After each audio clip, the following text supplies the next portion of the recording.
नमस्कार मित्रों, TV 20 news रोज दिखाता आपके क्षेत्रों की ताजा खबरें। मैं हूं आपके साथ अशोक वर्मा। आइए रूबरू कराते हैं आपके क्षेत्रों की तमाम खबरें।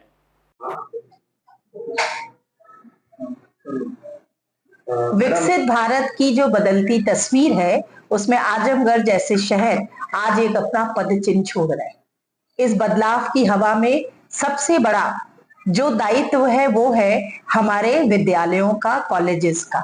आज प्रोत्साहन समारोह सनबीम आजमगढ़ में आके मैंने उस बदलाव की हवा को महसूस किया और बहुत खुशी हुई कि इस उल्लास के साथ बच्चों के टैलेंट को, बच्चों की छोटी-छोटी अचीवमेंट्स को सेलिब्रेट किया और बहुत उत्साह से 300 से ज्यादा पेरेंट्स आज यहाँ थे।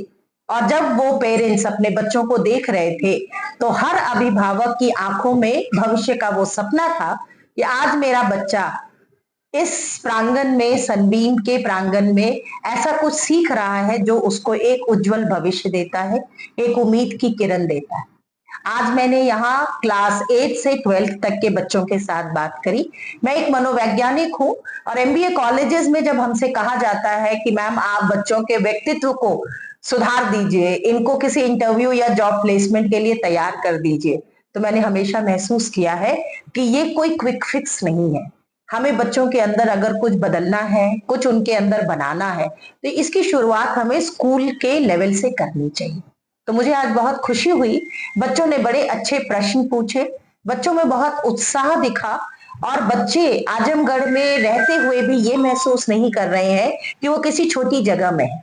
आज टेक्नोलॉजी है, इंटरनेट है, हर तरह की सुविधाएं सनबीम जैसा स्कूल अपने बच्चों को यहाँ दे रहा है और इसीलिए आज ये जो पूरा एक दिन मैंने सनबीम के प्रांगण में बिताया, मुझे एक बहुत उम्मीद देता है कि यहाँ पे एक नई रोशनी है, एक उजाला है और जरूर ही आजमगढ़ की जितनी भी जनता है आने वाले समय में अपने बच्चों के ऊपर गर्व करेगी, क्योंकि यहाँ से ही एक नया नेतृत्व और एक नई आस निकलेगी। मैडम, जिस तरीके से प्रोत्साहन कार्यक्रम था, तो लोगों को प्रोत्साहित करने के लिए अगर आपको कुछ चंद शब्दों में कहना होगा, तो आप कैसे आज की जनरेशन को क्या संदेश देना चाहेंगे? मैं आज की जनरेशन के अभिभावकों को ये संदेश देना चाहूंगी कि आज स्कूलों के माध्यम से हमारे को बहुत तरह की नई चीजों के बारे में पता चल रहा है, लेकिन वहां हमारा अपना रोल भी, हमारा दायित्व भी बहुत जरूरी है। सिर्फ बच्चे को एक अच्छे स्कूल में दाखिला करके छोड़ देने से अगर हम सोचें कि हमारे सपने साकार हो जाएंगे तो नहीं होगा। तो अभिभावकों को मेरा यही संदेश है कि जितनी भी नई चीजें आ रही हैं उनसे डरे नहीं, उनसे भागे नहीं, उनको समझने की कोशिश करें, अपने बच्चों के साथ समय बिताएं, क्योंकि समय आप खरीद के नहीं दे सकते। हम आजकल बहुत बार बच्चों के लिए कुछ भी खरीदने को तैयार, लेकिन वो चीजें जो पैसा नहीं खरीद सकता है, शायद उनको बच्चों को देना ज्यादा जरूरी है। मैडम, एक चीज और जानना चाहूंगा। और प्रोत्साहन में जो आपने पूछा, बच्चों को मेरा यही संदेश है कि प्रोत्साहन का मतलब है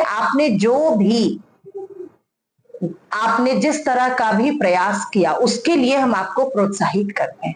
लेकिन आज के समाज में हमें बच्चों को ये दिखाना जरूरी है कि कोई भी हमेशा जीतता नहीं है, कोई भी हमेशा हारता नहीं। तो अगर प्रोत्साहन के मंच से बच्चों को ये भी संदेश मिले कि आज जो भी जीता है उसके लिए जयकार है और जो नहीं जीता है वो भी जीत सकता है, तब बच्चों को हम सही संदेश दे पाएंगे। मैडम, आपका मैंने लेक्चर सुना,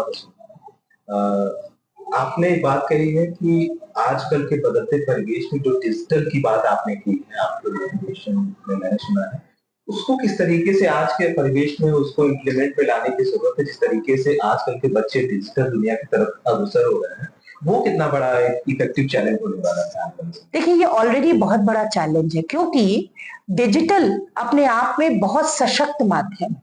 दुनिया का कोई ऐसी चीज नहीं है जो आप डिजिटल माध्यम से सीख ना सके, लेकिन भारत में ज्यादातर एक मध्यम वर्गीय परिवार में डिजिटल का इस्तेमाल सिर्फ इंटरटेनमेंट के लिए होता है।